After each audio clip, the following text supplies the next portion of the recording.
Здравствуйте! На Первом национальном телеканале «Осетия и Рыштон» проект о людях и для людей. Гости эфира – самые разные герои, те, кто оставил свой неизгладимый след в истории, культуре и общественной жизни Осетии. Те, кто составляет ее гордость сейчас и будет прославлять дальше. Надеемся, в нашем проекте каждый будет себя чувствовать легко и непринужденно, в своем кругу.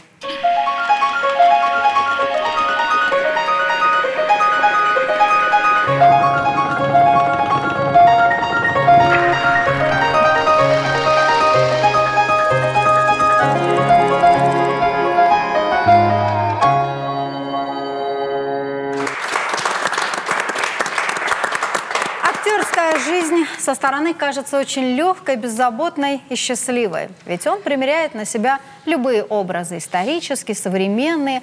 В каждой игре испытывает новые чувства, открывает в себе талант любить и даже ненавидит, путешествует во времени. Жизнь кажется насыщенной и яркой. А самое главное – артист всегда окружен любовью зрителей. Но занавес опускается, и артист вновь становится простым человеком, зачастую одиноким. О таланте, славе и судьбе легендарной актрисы Осетинского театра. Сегодня в своем кругу вспоминаем народную артистку РСФСР Варвару Каргинову.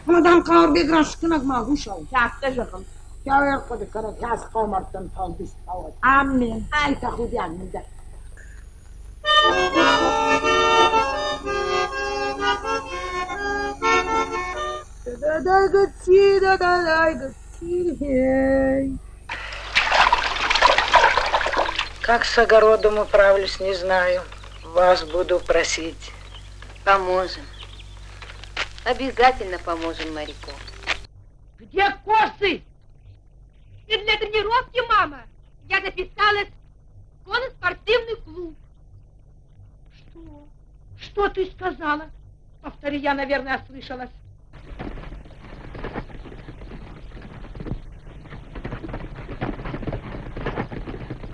Чтоб ты провалился! Чтоб тебя волки съели!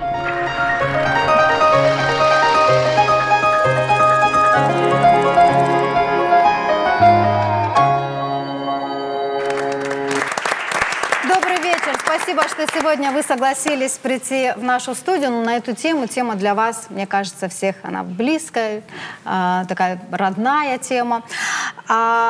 Вот мне кажется, что сегодня имя Варвары Каргиновой не очень-то известно. Мне кажется, что ее стали забывать.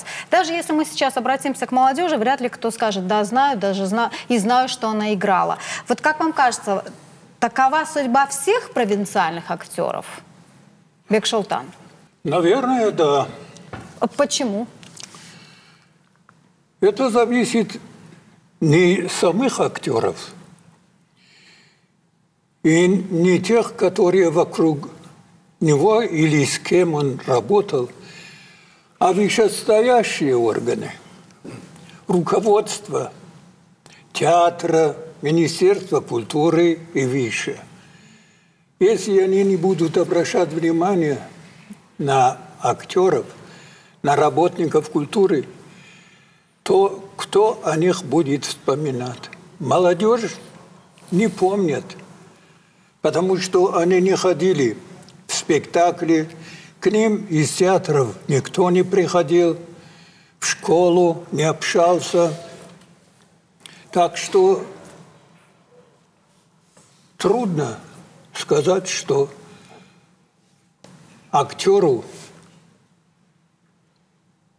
о нем, чтобы кто-то когда-то вспомнил. Это обидно, неприятно. Мне кажется, мы должны благодарить актера за то, что сегодня у нас есть Осетинский театр, что он на таком уровне. И есть люди, которые играли с самого начала, поднимали этот театр. Кто-то держал на хорошем уровне. Роза Ясоновна. Да, вот то, о чем говорит Бекшолтан. То есть раньше общались с молодежью актеры, да, приходили. Дело в том, что театр существует не для самого себя.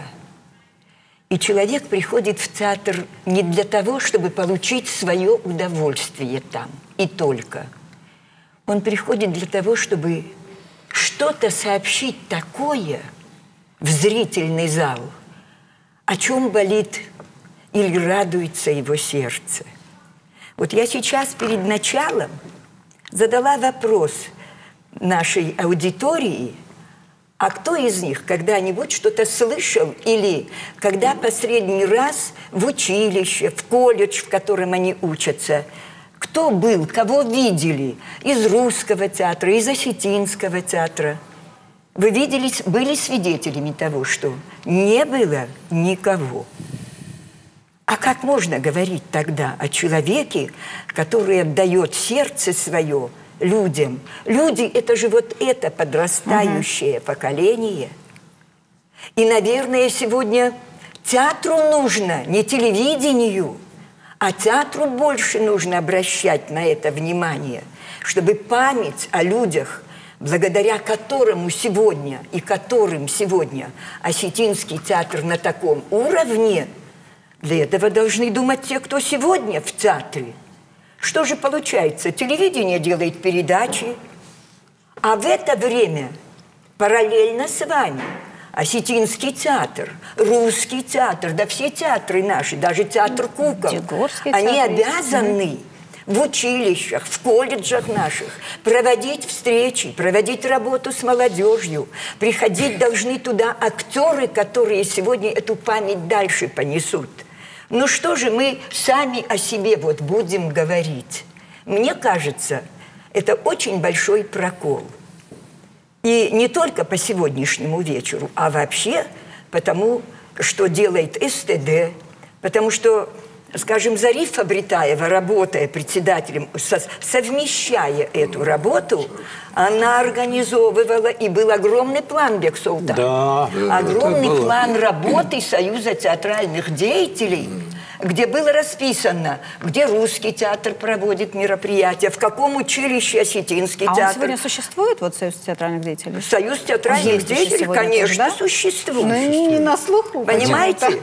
И поэтому мы просто обязаны были, это все расписано было, и Союз театральных деятелей эту просветительскую работу проводил. Это тоже просветительство, то, что мы сегодня делаем здесь. Но давайте говорить о том, кто должен эту работу возглавлять. Театр, и театр должен помнить эти имена.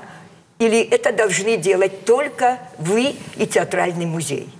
Думаю, что об этом нужно, чтобы подумало и Министерство культуры, подумало и СТД, потому что, скажем, вечер Зарифы Бритаевой не должен проходить узко вот здесь и узко в Союзе театральных деятелей или в музее театральном. Я, например, делала вечер Исаака Гогичева в Осетинском театре. Переполненный зал был. Пришли люди, которые сидели до последнего и благодарили театр за то, что они такой вечер провели. А в Осетинском театре это был не только Гуичев, это и Коста Асланов. Мы можем долго говорить об этом, я не беру на себя эту миссию. Я просто говорю о том, что сегодня эту работу, если театр хочет, чтобы он жил в новом поколении, они должны знать, на кого ходили их папы, на кого ходили их бабушки. И тогда и молодежь другая будет. Они увидят новые лица. Они их сравнят с теми, кого увидят сегодня. Мы, как Фома, не помнящие родства. Баба с возу, кобыли легче. И поехали дальше. Это к театру не должно иметь отношения. Мне больно об этом говорить сегодня. Простите меня. Ташалтан, ну вот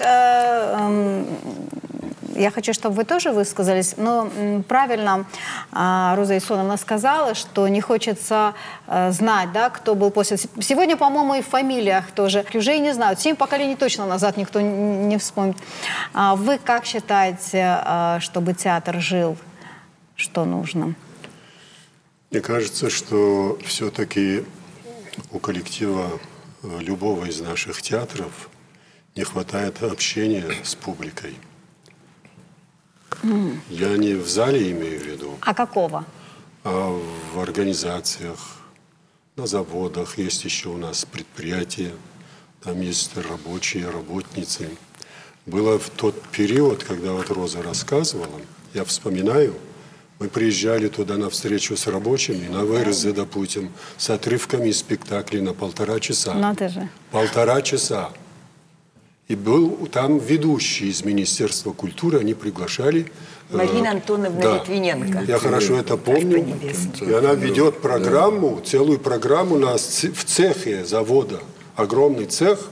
И она рассказывает о содержании спектакля, конкретно подходит к тому моменту, где я должен играть с кем-то.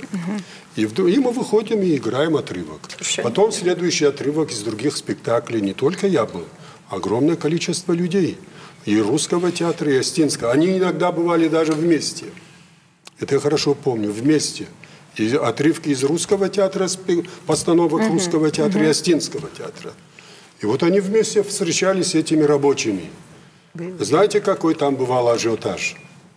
В обеденные часы даже это бывало. А я хорошо помню, в 9 часов утра нас приглашали. Тогда же. В 9 часов до 11.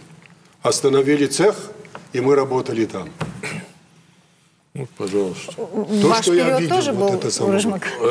Дело в том, что вот мы вот послушали наших ветеранов, да? На самом деле, как вот опять-таки этот постулат не вспомнить? Новое – это хорошо забытое старое. Понимаете, как? Вот действительно, посмотрите, это вот практика вхождения театрального коллектива везде, в рабочие, там колхозные и так далее, общество, эту среду, это давало удивительную отдачу зрительскую. Мы же помним, вот сейчас, если посчитать, сколько выездов сегодня театры делают в районы, а мы в то время еженедельно минимум 2-3 раза театр выезжал в сельские районы, правильно? Больше. Если не больше. Больше. Параллельно шли спектакли, значит, на стационаре. Совершенно верно. И люди, буквально ты не успеешь приехать, там уже народ ждал театр. И выходили из автобуса, уже их с хлебом, солью встречали. Тогда да. Это было удивительное но время. Сегодня средства массовой информации, интернет, есть очень много, как себя занять. И как вы думаете, сегодня это было бы востребовано? Я думаю, что вот тогда это все... было мало, да? Да. Во все времена театр был и будет востребованным. Во все времена у всех поколений будут свои любимые артисты, на которых ходили и ходят сегодня. Сегодня что, в театре нету Битарова, сегодня в театре нету Сугарова, сегодня... В театре сегодня очень многие актеры есть, молодые актеры, которых не знает молодежь. Которых молодежь не знает. Они с ними встретиться, с ними пообщаться. Это очень полезный урок. И для актеров, и для тех, кто с ними встретится. Для кого актер работает? А что сегодня волнует? Вот Чермен вышел. Вышел новый Чермен. Спасибо Сабанову Тамерлану, который поставил он этот спектакль. Вышел, значит, Артхордовшим спектакль. Кто-нибудь смотрел, ребята? Эти спектакли. Вот вам ответ. Вот правильно. Вот мы как раз говорим, сегодня мы сюда пришли вспомнить великую актрису. Я, например, убежден, что Варвара Каргинова – это актриса удивительного диапазона, удивительного. Ей подвластны были, Вася Железнова. роли, да, от трагедии начни и острейшей комедии, понимаете? Это Мушерхан. И Вася Железнова. И Кабаниха. Кабаниха. А вот мне тоже интересно, я думала, что это тот случай, когда актер, есть актер, и под него режиссер ставит определенные произведения, или это не так? Все-таки режиссер ставил, что хотел, режиссура думает, зная, что актриса справится. И то, наверное. Вот Роза Ясоновна сама режиссер, Ага. И, слава богу, она немало спектаклей поставила, и которые до сих пор, в общем-то, востребованы. И она, наверное, точнее скажет, вот она как выбирала пьесу, допустим, по наличию актеров, исходя из того исполнителя, которого вы имеете, вы выбирали пьесу, или уже по пьесе, значит, да. Бексултан вот знает это. Если в театре появлялся драматург, да. Если в театр приносили пьесу и говорили скромно, может быть, вы вот это почитаете, вдруг что-то там понадобится. А такие люди... Были, которые ногой открывали двери, простите. Но был Гришплиев, который всегда приходил. Мана гыцылся даршара, что мама, я маркашут. Чижоны бахкалу ажахга, автодарю жахта. Хотя это было уже, скажем, такое произведение, как Тамар Пацах. Бексултан участвовал в этом «Царица», Давид и Тамара.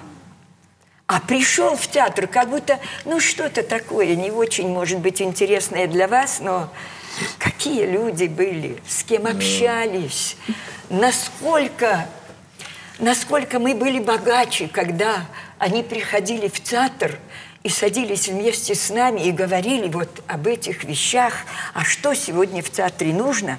И вот это все, ты правильно говоришь, Рузмар, пришла пьеса, прочитали, но кто-то говорит, не созишь. И нафтажа гркаши нам кого. И возникает замечание, возникает сюжет, что-то прибавляется, что-то... Да, и в процессе работы коллектива и автора рождается тот конечный вариант пьесы, который потом ставится на Царгасова, как Цола. Да? То есть в театре есть те, которые могут это сыграть. А мы всегда думаем об актере. Вот я сейчас вот шла сюда и говорила о том, что Медоева в своей 18-20 играла старую старуху в подвале, заточенную, закрытую в лорке «Дом Бернарда Альвы». А сегодня, когда она актриса в возрасте, и не только она, я, к примеру, беру, ей сегодня Васю Железнову играть надо, она сидит на своих песнях.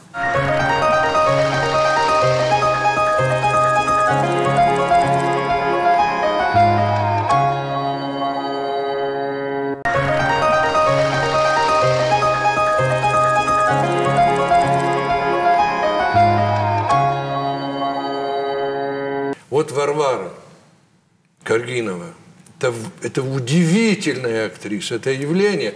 Я помню, как вот село, ну, Вардон тогда еще село называлось, потом городом стал. Мы очень театр любили. В Ардоне театр ждали всегда. Она вот, приезжала туда, конечно. Тоже, да, со спектаклем? И когда слышали, вот Паша и Фандон, вот, и откуда там, ну, этот наш клуб не мог вместить всех желающих. Абсолютно, так было везде. Так было, мы, дети, мы проникали как-то, то с окна смотрим, то с этого, вот так, знаете. Но каждый ее выход, каждое ее слово, каждая реплика потом цитировалась. Вот такое отношение совершенно было. Верно, совершенно верно. Высочайшего класса. Это вот автор говорит, вот мы габрушка. Это стало притчей. Это как бы стало... Да, притчей. Но она же, ее фразы. да, она же и не училась особо, да? В Москву она не смогла. Нет, она в в Москве студии не при училась. Русском театре. Да. Там, ну, Русский театр, Ростинский театр, они объединены. Они были вместе, в принципе. В одном здании. В одном здании, они вместе. Кстати, правая сторона да, была Русского театра, левая сторона была Осетинского театра. Между прочим, они друг у друга в массовках тоже привлекались. Легенда осталась, да. когда играли «Овод», и когда играли еще какой-то спектакль, вспомнить надо. Хажби тоже. Хажби, и когда нужны были, не хватало массовки. И из Русского театра взяли актеров туда. Да. Эту легенду до сих пор рассказывают. И когда Соломон Таутиев наголо пошел на них вместе с шашкой в Оводе, Не, это, по-моему, в Хашби Нет, было. в Оводе это было. Наголо с шашкой, когда пошел, актеры русского театра рассказывали, старожилы, сбежали со сцены от него. Нет, его соперник, кого он должен был заколоть, как будто. Да, и они как-то сбежали, вот. они не остались на сцене, убежали от него, а сцена была сорвана фактически, он пошел дальше. А Таутьев был такой правдивый актер, Да. такой высочайший, гениальный актер, то, что партнер, увидев его глаза, решил, что он действительно сейчас его убьет. Ну вот Такого класса актер был. из вас всех, по-моему, только Бек Шултан работал с Варварой Каргиновой. Что это были спектакли? Какая она была Между как прочим, партнер? даже я еще играл. Да, серьезно? В кино мы играли. Кино в А этом, какой фильм? Одесская киностудия Одесская, снимала ага. «Шарф любимый». «Шарф любимый», да, И да, вот да, мы да, с да. Каргиновой нас пригласили и там играли. А у нас есть фрагмент этого фильма. Давайте посмотрим, потом вернемся. Какая заботливая Фатима. И обед приготовила к моему приезду. Она еще кое-что приготовила тебе. А что? Спроси у нее, узнаешь.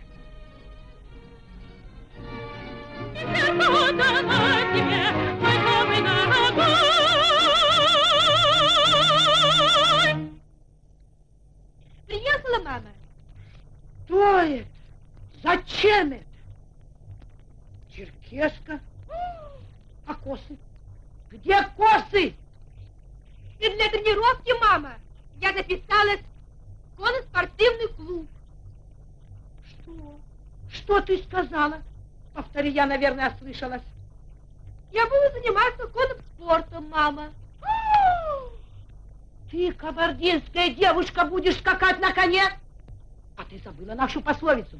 Жаворонок никогда не сядет на дерево, а девушка на коня. Ну, это первая ее роль в кино была, нет? Кого? Вот это Варвара. Да. По-моему, да, она раньше нигде не снималась. С Одесской студии Да и начала. в то время в кино попасть с провинционального театра, это было вообще... Это Золоев. Да. Золоев ставил, фильм снимал. Снимал, да? Да. Ну, вот. И он нас пригласил. Как это было? Вот расскажите, как подбирались актеры? Ну, вряд ли там кастинг был, да? Как на вас вышли? Ну, он пришел, спектакли смотрел, и так выбирал. Ну, Варвару Савельевну сразу. Сразу утвердили? Сразу, это без всякого. Вне А конкурса. из ребят меня в роль Чермена пригласил на пробы, а потом утвердили меня и снимали там, в Кабарде. Но какой она была как партнер? В кино тоже? Или в кино это не особо? Наверное, в театре больше важно? А мы не Кино это встречались в кино. кино, В кино это нет, другое. да? Да, Нет, другое мы не искусство. встречались. Да, это другое Ролик, искусство. ролик, Кино да, можно да, с конца да. начинать, Да, и... там- а Да, мы не здесь актер встречались проходит вообще. весь путь от начала до конца. Да, это, к сожалению. Вот я помню другое. Она была настолько глубоко думающая актриса. Она же очень образованная была сама по себе. Она очень образованная. И она настолько вникала в суть. И я приведу такой интересный фрагмент. Значит, 69-й год театр ставит спектакль «Первый удар». Кулявкова пьеса, Кулявкова болгарская. это об истории Георгия Дмитрова, вот кому у нас до сих пор стоит памятник, вот это выдающийся болгарский руководитель Болгарии, коммунист, которого Германии судили, вот когда фашистская Германия раскручивала вообще свою это вот, суд над ним. Да, вот, и они его арестовали и его судили. И вот об этом Кулявков написал пьесу. В общем, и она играла мать. Мать Георгия, это Димитрова. А я играл адъютанта Геринга. Какой ты! Да, короче, фашиста играл, такого махрового. Остервенелого. И я помню ее реплику. Ну, она всегда вот так смотрит, значит, когда другие, во время репетиции, значит, идет репетиция, и она наблюдает, когда он: по-моему, ты настоящий фашист. Теперь, значит, она настолько потом сыграла эту роль. Мы были приглашены, если помните, мы играли это потом в Москве. В тот год сделали, значит, такую интересную, типа фестиваля болгарской драматургии. И москвичи увидели, приезжали к нам, посмотрели этот спектакль. Кстати, сюда большая, помните, болгарская делегация была, которые поднялись и сказали, говорит, какие, говорит, актеры, какие... И на Варвару говорили, вот такую мы и знали, говорит мать. Вот так вот. Димитрова. Вот такую. Она говорит, откуда она ее видела, как вот такая, говорит, она была. Это, видимо, среди них были, видимо, те, которые его помнили. И вот это я точно помню. И в Москве то же самое. Когда мы спектакль сыграли, это на сцене филиала МХАТ, мы играли этот спектакль, и тогда же какие-то болгары тоже, опять-таки там тоже были, помимо официальных там этих лиц российских, советских, там были и болгары. И они тоже опять и подошли, и руки ей целовали. Вот так вот. И спектакль получил, да? Спектакль получил первую премию фестиваля болгарской премировали этот спектакль. Икаев Мейрбек. Да. И Икаев играл, а потом Икаева пригласили в Болгарию. Он какой-то монолог на болгарском языке даже выучил, и вышел, и там играл на болгарском языке. Но я говорим мы сегодня о Варваре Савельевне. Тоже. Это удивительной силой она обладала, проникновение в суть образа, в создании вот такого вот емкого образа. Как она сыграла Васю Железнову, ее цитировали. Мне, знаете, обидно чего? Мне кажется, что мы не сумели, не успели, или как-то вот так не получилось ее снять достаточно в кино. Ну, может быть, вот сейчас в СТД тоже что-то пытаются делать, в Театральном музее тоже что-то пытаются делать. Может быть, накопят какой-то материал, чтобы сохранить и передать следующим поколениям. Вам кажется, что она была больше киноактриса, чем театр? Нет, нет. Она была настолько правдива. Вот мы сейчас фрагмент увидели, да, вот кино. Посмотрите. Органичность ее невероятна. Вот он, знаете, как будто вот другого не может быть. Только так. Вот когда на Варвару смотришь, вот вы тогда смотрели, в любой роли, уже сразу ты думаешь, не может быть другой такой, понимаете? Не может. Настолько она была убедительна во всем. Это говорит о колоссальном таланте человека. Но, конечно, эта молодежь в первую очередь спешит получить автограф у любимой артистки. Варвара Савельевна Каргинова, народная артистка республики. А ведь началось все с драм-кружка, да еще с упреков ревнителей старого, что где зазорно девушке-горянке выламываться на сцене.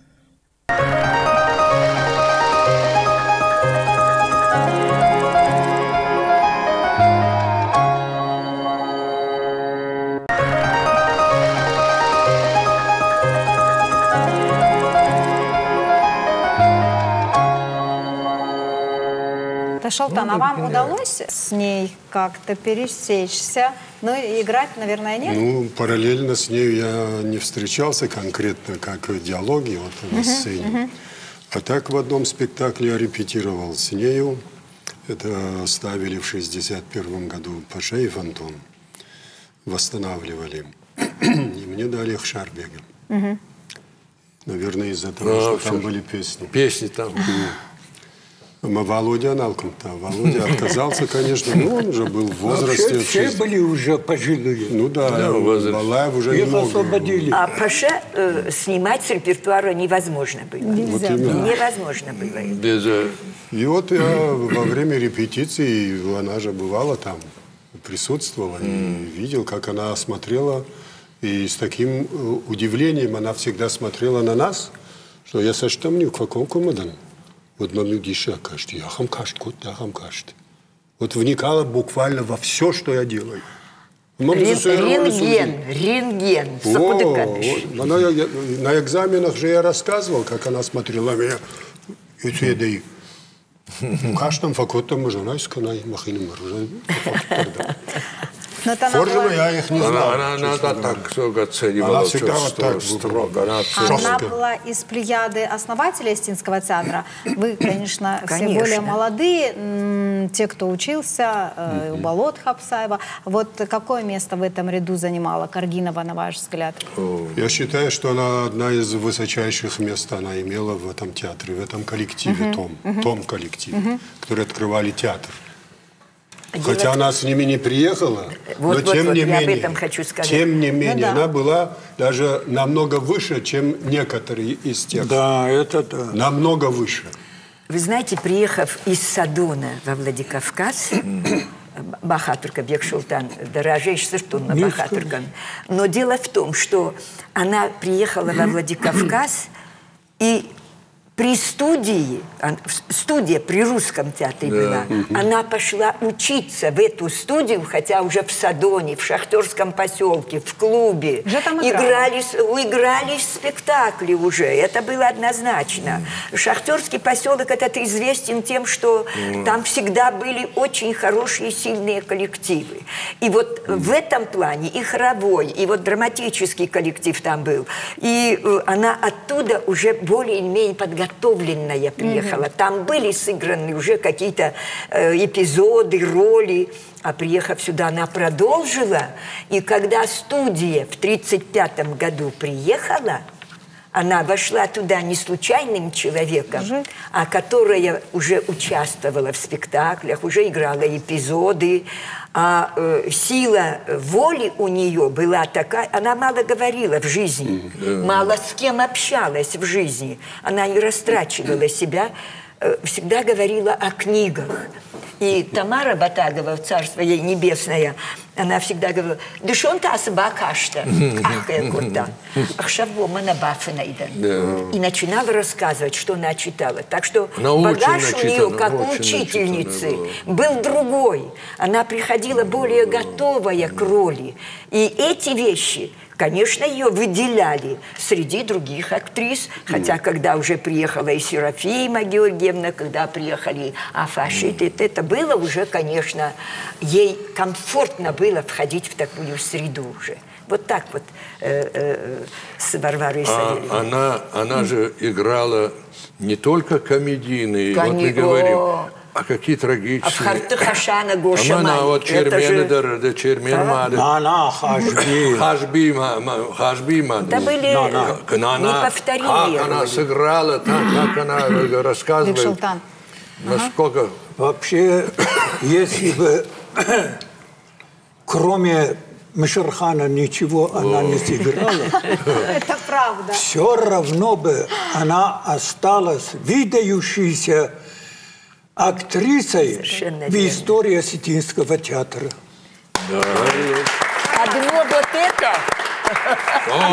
А давайте я тогда предлагаю посмотреть фрагмент роли Мишерхан. Да. Ой, бандитка.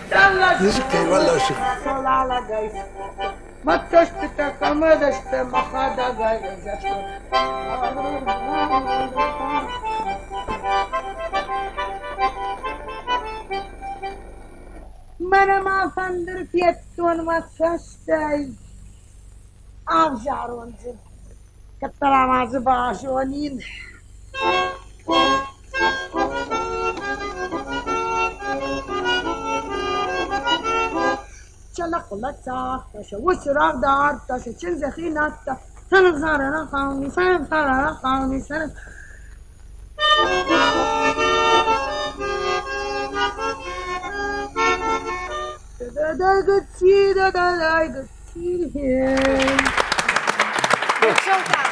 Сейчас тоже вспоминаете эти все слова? Да. Конечно. Конечно. Конечно. Я жалко, нету эпизода Курбаса. Вот интересно, вот молодежь, увидев вот эти кадры. Как она с платком работала, с платком. С такой дырявой платком. Переворачивала то в одну сторону, то в другую сторону, чтобы скрыть вот это... Дырку? Собака платок поймала. Собака, и она отнимает. Вот это было интересно. И вот в одно время выпрямила вот так и высунула голову через отверстие. А зрители так зааплодировали, так посмеялись. Это просто невозможно было на нее так смотреть без аплодисментов и без смеха. Каждую деталь она обрабатывала так досконально. Без смеха на нее нельзя было смотреть. Ну, находки были невероятные. Каждое движение, даже походка, даже вот когда гармошку нашла, и вот начала играть и петь, а потом уже, когда начала танцевать под гармошку. Ну да, мне кажется, самая такая известная ее роль, что, я ее знаю в образе Машерхан именно. Да, все кто этот спектакль один раз видели, все помнят это и вспоминают. Те, которые в это время жили и смотрели спектакли, даже бывали такие, которые каждый раз, когда шел спектакль «Желание Паша», они приходили и смотрели до конца. Села приезжали, нанимали машины грузовые, накрытые полотном там каким-то. Зимой приезжали смотреть этот спектакль в Осетинском театре. А ведь там удивительный ансамбль актерский был, но она настолько была яркой, даже в этом созвездии, что невозможно было вот... В одно время их... Потом Ташултан тоже стал работать там. Их освободили, потому что все отказывались. Игорь, вы же старики, оставьте нас, не можем же молодых играть. Сланов вот так растолстел и всегда кричит ко мне: Петко меня звал, иди помоги. Я захожу, коленой придавливаю этот живот, и так застегивали ему эти... Чтобы застегнуть черкеску. И каждый спектакль он кричал мне: Беко!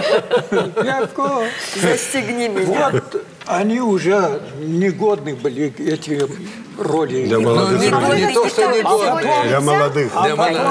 Переросли уже и формы потеряли те. Когда их освободили, и молодые начали играть, то зрители стали возмущаться. И начали писать руководство театра. Они никаких мер не принимали. Тогда они стали в обком партии писать: верните нам актеры, верните наших актеров. Было. И вызывали художественное руководство. Вернули, но они уже не могли молодых играть. Несколько спектаклей сыграли и сняли этот спектакль с репертуара. Ну, то есть, сегодня, если возобновить этот спектакль, вряд ли он будет иметь такой успех. Нет, конечно. А его возобновляли потом. Кстати, Медоева же играла, да, тогда? Нет, это Сгоева. Аллочка Сгоева. Это вот Аллочка Сгоева. Машерхан Сгоева. И, кстати, она неплохо играла, она хорошо играла.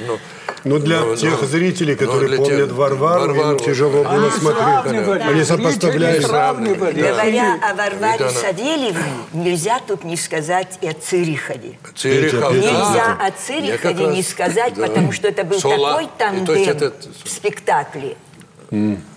Да, Цола.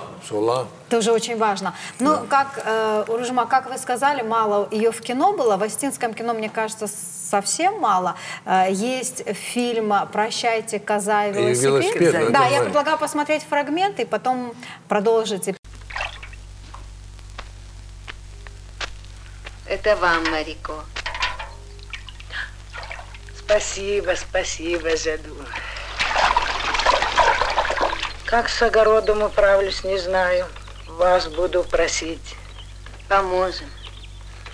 Обязательно поможем, Марико. Здравствуйте, женщины.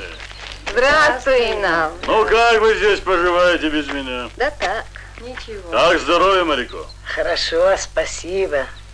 Спасибо, что дрова привез. Да и машинку нам хорошую придумал.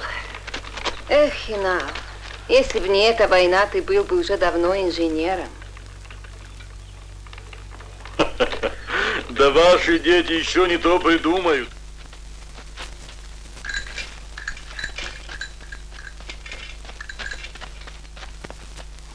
Вот-вот. Правильно делаешь, что сидишь. Много будешь бегать, похудеешь. Понял? Да не сижу, я бегаю. В этом фильме роль мальчика Бутуша сыграл Олег Басаев. Мы его нашли, пригласили сегодня тоже к нам в студию присоединиться к нашей беседе. Проходите, Олег. Вы должны к тебе. Здравствуйте. Проходите. Алло, Гашто. Я не шишгону масинил синканкой. Добрый вечер, Олег. Добрый Спасибо, вечер что всем. сегодня пришли к нам. Приятно видеть. Взаимно, Руза, взаимно. Что-то помните, как проходили съемки? Во-первых, мне неудобно вот, значит, на такую тему с такими метрами. Я должен где-то там стоять, сбоку вообще и слушать. Извините, ради бога. Вот настоящий. Да. Спасибо.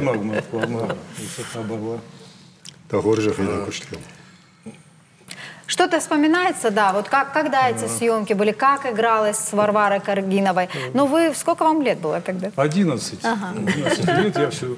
Ну, помню прекрасно. Слово «играть», конечно, здесь неуместно, потому что среди детей профессионалов не бывает.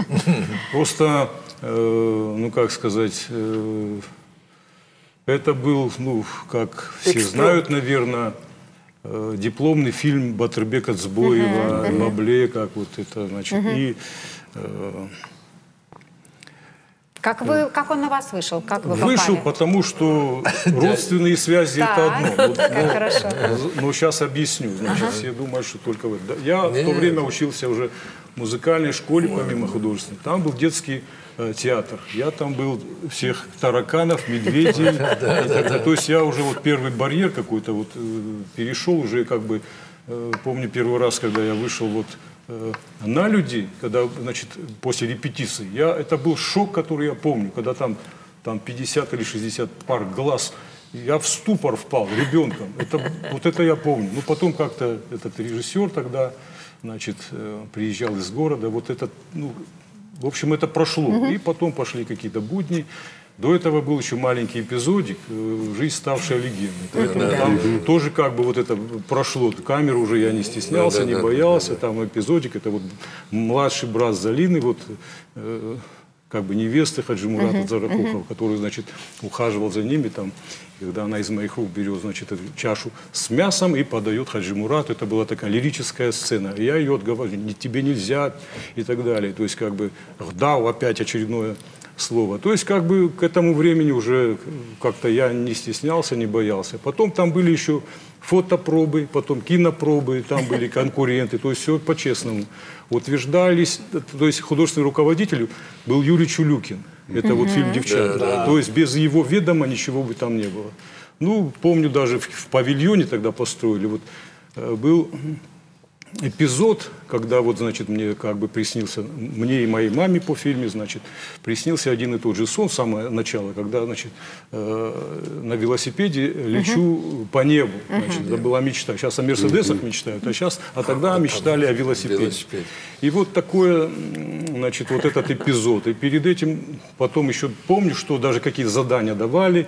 То есть я все делал как мог, но уже как. И потом оказалось, что утвердили меня. Детали я и не знаю. Ну, потом все. Но вы на съемочной площадке пересекались с актрисой? Пересекались, ну, я сейчас объясню. Естественно, так глубоко я тогда и не мог понимать. Конечно. Это вот детско-подростковый, то есть не совсем уже ребенок. Я думал, что я уже большой и так далее.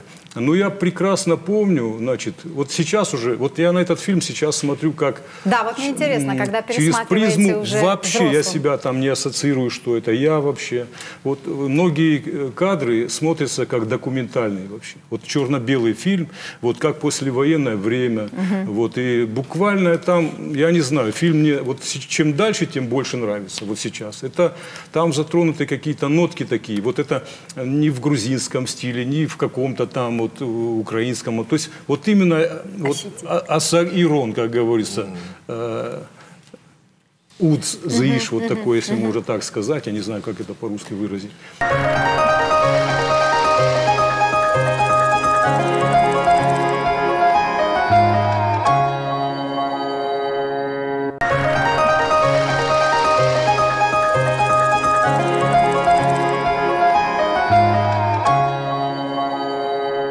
Я помню, ну, прекрасно всех. Естественно, мне даже больше нравилось не на площадке, а за площадкой, да после съемок.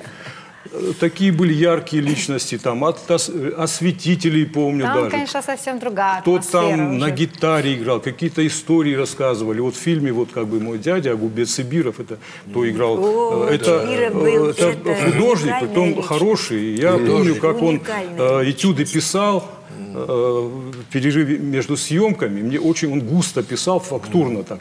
Ну, сейчас-то я уже в этой профессии, поэтому мне казалось, что так невозможно сделать, как он. Я просто... Это была магия. И там даже в фильме тоже свои какие-то... Значит, вот если вы помните фильм, там какие-то, значит, объявления, когда мы хотели эту противную козу продать с моим напарником, значит, вот эти все мне сказали, я учился отлично и, ну, писал грамотно, естественно. А меня попросили неграмотно, коряво и нарисовать эту козу, вот, и это вот тоже моей рукой было сделано, и там даже на губе шар сделал Цибирова, то есть, ну, вот уже как бы эта тема тоже звучала. Но дальше жизнь свою вы не связали с... Знаете как, ну, не связал, потому что мои родственники все, включая, значит, и Исаака Гугича Баблей, Зоя Сбоева, естественно, все сказали только через наш труп. Ну, кто мягче, кто... Но я сейчас им за это очень благодарен, потому что у актера, ну, я бы актерство, ну, это...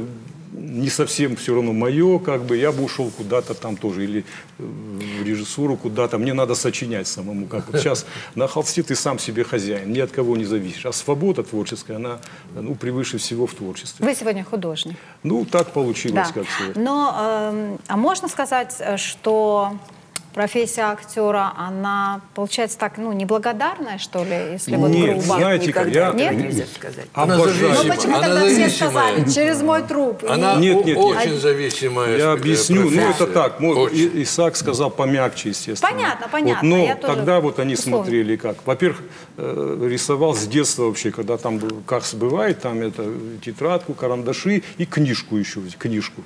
И все так совпало, значит. И, значит, но это тоже мне, потом я заболел. Кино, честно скажу, ну, в юношеском возрасте, потом покупал уже, когда был студентом, даже до того, все книги по искусству, по киноискусству, до сих пор они у меня где-то есть, да. И сценарии Чаплина уже начал, Бабле меня приучал, я узнал от него и Ингмара Бергмана, да.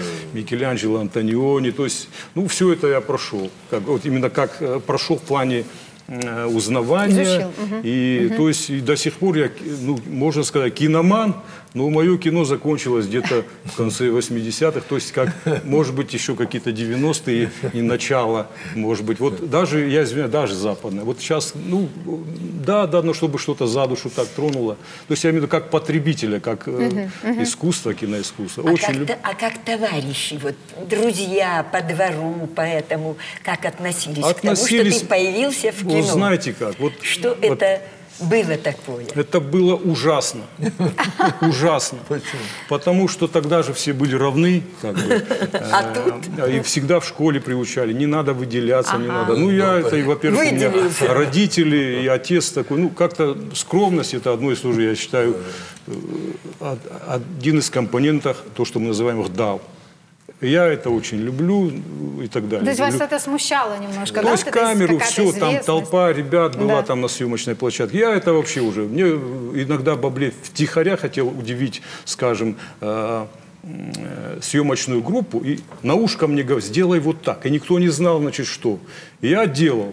И все хохотали или что-то такое. То есть он же такой это был мастер. Юморист, он такой, он любил какую-то... А я еще, он имел на меня права, естественно, в прямом смысле этого слова. Иногда это было больно. Значит, у меня не получалась сцена, значит, когда я умел ездить на велосипеде, хорошо при том, значит, а надо было сделать вид, что я не умею.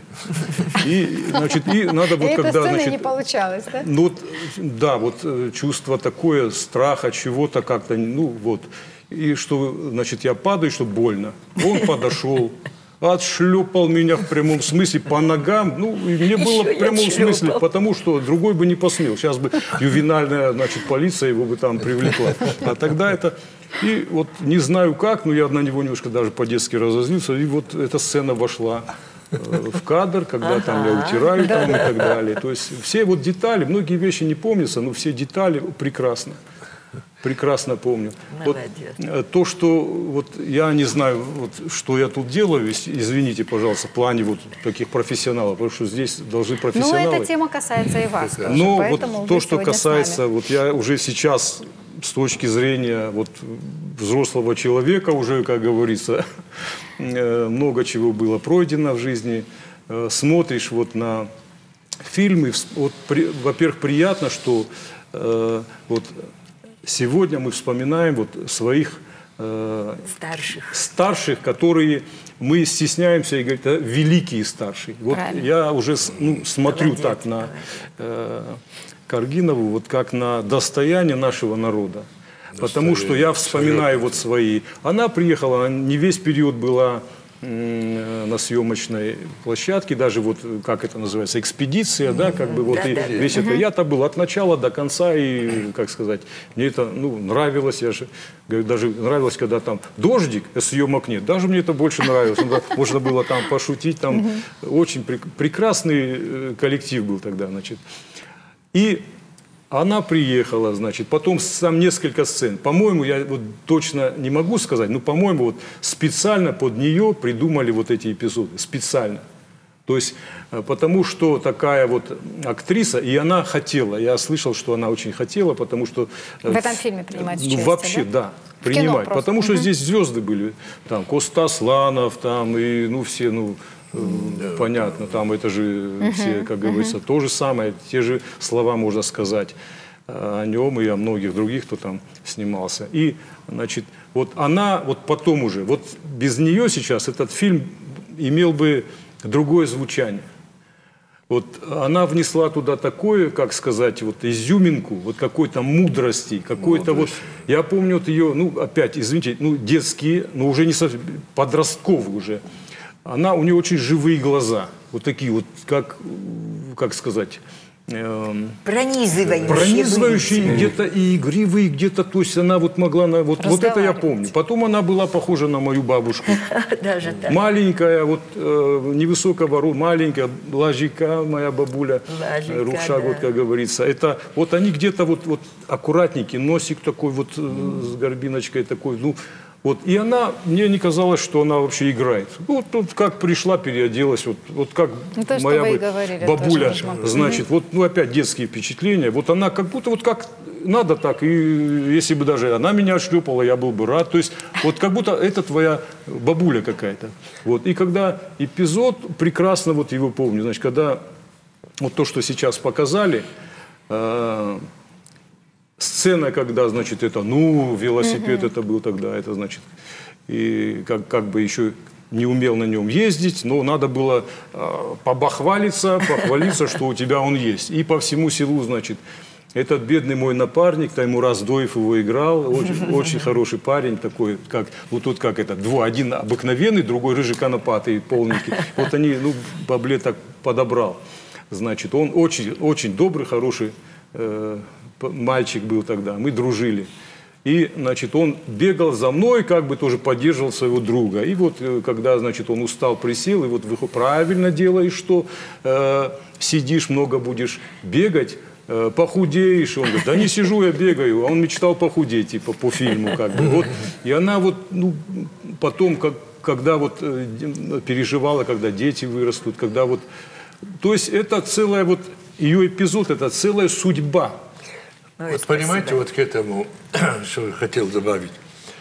Вот в этом образе, да, вот здесь, в этом, посмотрите, у нее, она при ее всей теплоте, которую она показывает, все время читается какой-то третий план личной какой-то трагедии, личной какой-то грусти о чем-то. А к людям она в это время... чужим детям, с такой теплотой, с такой этой. А читается целая биография этой женщины. Да. Это говорит, опять-таки, о высочайшей одаренности этого человека, о высочайшем интеллекте. Понимаете, проникновение. Она не просто, она ничего просто не делала. Так, ну, текст прочитала, выйти, она бы уже была убедительна. Но она еще дальше думает. Вот в этом образе, вроде бы это небольшая роль, там туда-сюда, будем говорить. А посмотрите, какой цельный образ, проникновенный совершенно. Я безумно благодарна тому, что вы сегодня здесь. И одно слово сказано было, и для меня это вот сейчас верх всего, что бы мы ни говорили, что это достояние. Да, за достояние. Совершенно правильно. Спасибо вам большое. Я извиняюсь. Может быть, услышат это. Я предлагаю, у нас еще есть интервью Земфиры Галазовой. Она не смогла прийти к нам в студию, но мы записали ее. Внимание на экран. Когда я пришла в театр, ее в театре не было. Она снималась в фильме «Шарф любимый». По-моему, это была первая профессиональная актриса, которая снималась в кино вообще, осетинская актриса. И она очень хорошо снялась. Ну вот, но слухи о том, какая она Варвара, это, конечно, там разговоры были. Ну и там еще немножко молодежь была, и среди них тоже они говорили.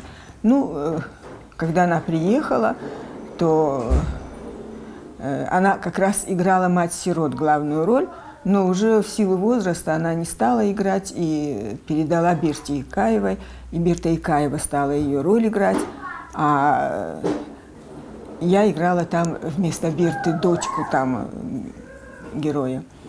Ну вот.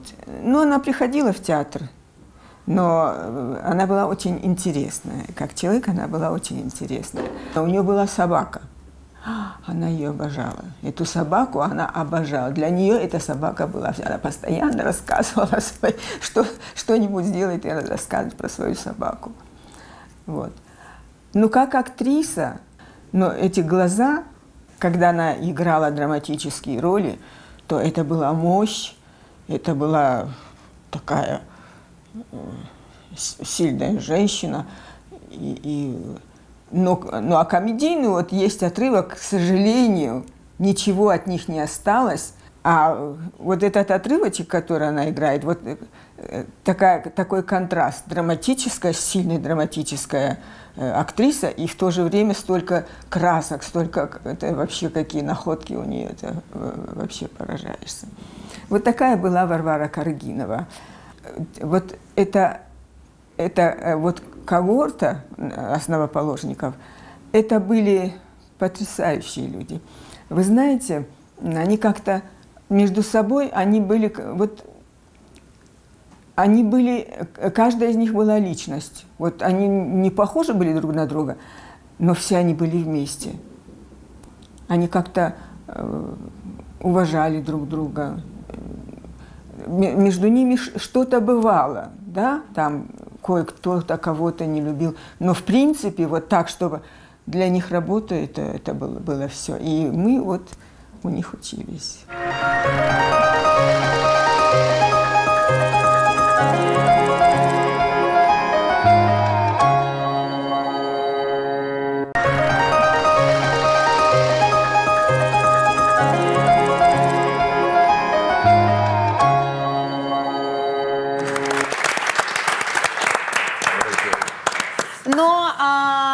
Информации, когда готовилась к программе, не так уж много оказалось. И мы даже пытались найти могилу, где похоронена Варвара Каргинова, не нашли. И даже говорят, что ее, может быть, уже и нет. Не знаю, как найти. Вам Бексултан об этом скажет. Это кладбище было снесено. Неужели с Остинского театра никто никогда не хотел пойти, возложить цветы? То есть никто и не знает, где это уже находится? Нету никого из них. Из этих людей никого нету, из старших. А вот ее родных? У нее только один сын был. Угу. Все. Военный. У нее был театр, и она сама. Да. Для нее она жила в театре, это же страшно, что даже могилы нет. Нету, потому что старые кладбища даже эти в были театре, снесены. когда она на работу приходила, она чувствовала себя одинокая, ни с кем не общалась, ни с кем не дружила. В общем, она была одна одиночка. Сносили и то кладбище тоже, где был похоронен Елбеждаков-Бритаев. И как только это стало известно, Юра Дзантьев, царство ему небесное, рядом с Зарифой встал, собрали ребят, и останки Елбеждакова-Бритаева они перевезли в Кутатинское ущелье, и в скалу просто врезались и похоронили его там, и там написано, что здесь... Ну, там стоит памятник сейчас. Да. Кстати, это Сбоев, Миша, поставил этот памятник. Сбоеву вообще в ноги надо поклониться, что он всех наших... У нас вообще вот это тоже очень низкая культура наших кладбищ. То есть культура. Что такое культура? Культура определяется и по состоянию кладбищ. Да. Вот должны быть четкие границы, вот ряды или еще как-то, и прописаны, кто, где похоронен. Журнал. Есть определенный ранжир. Журнал. Нет. Кого она леет. У нас все, вот. Ну, мы попробуем, может быть, еще на и самотеке найдем. пущено. И никто не может сегодня, многие не могут найти могилы своих родных. Я думаю, что все-таки этот вопрос мы попробуем решить. Жалко, что в те годы не сохранилось и видеоархивов, записи спектаклей, их очень мало тоже. Но, к счастью, в нашем городе есть музей, который бережно хранит все, что связано с историей театра в Осетии. Внимание на экран. Слава Богу. Варвара Каргинова – это гордость осетинской сцены, это легенда осетинской сцены. Она относится к плеяде замечательных мастеров, которые принесли честь и славу Остинскому театру. Она чем еще замечательна и почему мы сегодня заявляем о ней как о выдающейся актрисе? Она никогда не была в рамках какого-то определенного амплуа. Ей абсолютно удавались роли в разных жанрах. Она прекрасно играла и классические роли, глубокую психологическую драму. Она играла трагедию, потрясающе играла трагедию. И она великолепно играла острохарактерные роли. И вот если продолжать, например, тему классики русской в ее репертуаре, то нельзя обойти вниманием роль Васы Железновой в пьесе Горького. одноименной пьесе Горького. Этот спектакль поставил тогдашний художественный руководитель театра Владимир Фотиев за 17 дней. Это абсолютный рекорд. Но он остался этапным спектаклем. Это был значительный успех театра той поры. И во многом тоже благодаря исполнению роли Васы Железновой Варварой Каргиновой. Она была просто сгустком человеческой энергии в этой роли. Конечно, этот спектакль и эта ее работа – это в ряду лучших работ Осетинского театра за всю историю постановок. Ну, если говорить, например, о национальной драматургии, невозможно не вспомнить ее знаковую роль Нуца в спектакле по пьесе Туаева «Мать-сирот». Это трагическая роль, и она играла с большим воодушевлением. Она вызывала в зале такое сопереживание, что зал плакал весь. То есть вот такая была магия воздействия на зрителей. Можно очень много говорить о ее работах, можно много говорить о том, как она служила театру. И каждая ее роль, каждая ее работа заслуживает отдельного разговора.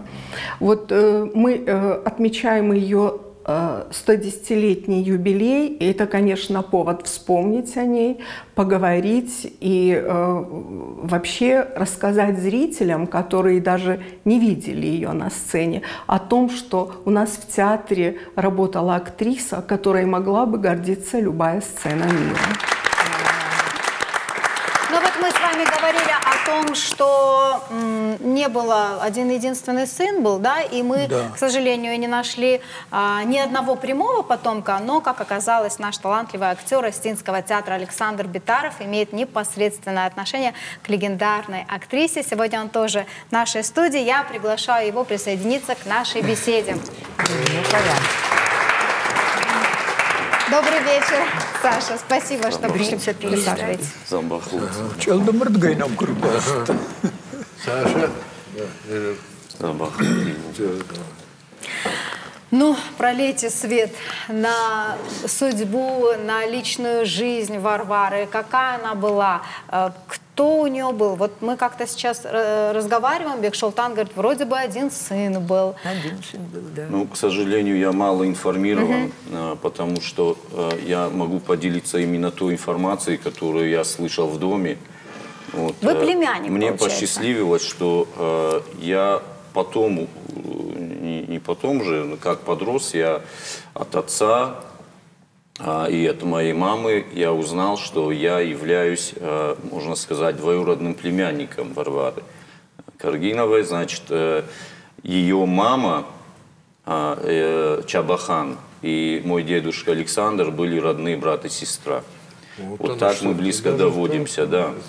И, ну, о ней говорили, и то, что я слышал в доме, и мне мой дядя рассказывал, что когда она решила стать актрисой, то фамилия воспротивилась. То есть старшие фамилии воспротивились. Тогда мы знаем, что особенно женщина, девушка, ей было как-то... Ну, запрещалось выбирать себе такую профессию, и это считалось дурным тоном. Ну, поэтому я даже слышал, что Ирунаук тваженс кодил бакут туймакагай бирата. Вот йойтахай. Налейнамат той шахивонал, йойфекуштон. А вот еще информация есть, что она где-то ну, уже поработала в Осетинском театре, и ближе там к 60-м, ну, ей было около 60 лет, уехала в Казахстан. Я, к сожалению, мало знаю о ней. К сожалению, мало знаю. На хиштартай филдар на жарзанан. У меня на хиштартай куджеттой. Автые же касайжунзан. Надо театр, Махих штартайса пуштон, и удаттаун звуран. اینا خود خبر تمازوی جونن مماد نرما وفارم بیرود مفدم کنه ماش موی کود так разидер намажет до яфтаме кушта проспекты снижинка же дукани и мадам куштон мадам урда марахсади мадам вафарм бирод мадам диден джуршаукуз джуршаукуз дамди долго дивацага но буркус Раждар бурбури дуди. Мамагашка, мамадну шаукуздыр. Рахам сашкун. Алхатта адамын печенита. Ama araq yusadi matayun kufeşte döncür kuzu dimeyu sabah ortanı kurtarısı. Matadami urbası di matadami pеченita şbarştum. От тамам каздар хатыр басы ди. Ama mana yer шаветон дукуди от копы вайкот той моя оправдал он и мамада на вайкота печеница мамаза бажади шаштыты авто моя же тая кузанса алханы имейн мамада авто же бахатыр ка хадундам дын шпарум мадам манандар матавар хаш ана кана я асаважга мадам Nasıl bağırmışsın? Ana kantamın varcı. Madame Нагундосила немного. И мадам, что копрай, что байгумай коттун. Мадам, она на кан печенье-то. Шбар, что мы. Хабар. Но вот вы говорите о том, что не очень хотела родня, чтобы она занималась актерской деятельностью. Да. Вот я в книге Ахурбека Магометова «Межнациональные отношения», московское издательство, в разделе о декаде осетинского искусства и литературы, которая тогда состоялась в 1960 году. Да, там есть такая заметка, воспоминания инженера Лапутина.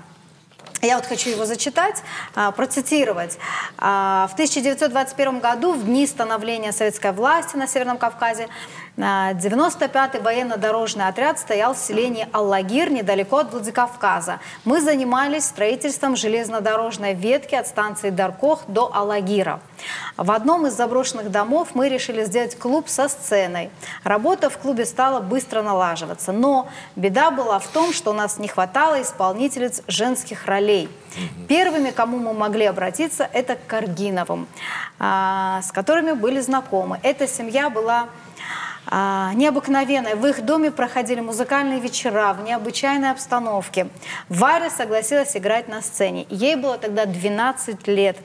Впервые она была занята в каком-то водевиле, кажется, «Под солнцем юга». И это первое же выступление принесло Варе большой успех и так далее и тому подобное. Но мне кажется, что она просто была рождена, чтобы стать актрисой. И спасибо вам всем, что сегодня вы пришли в нашу студию, что вы с такой любовью говорите и о театре, с такой любовью говорите о таких великих людях.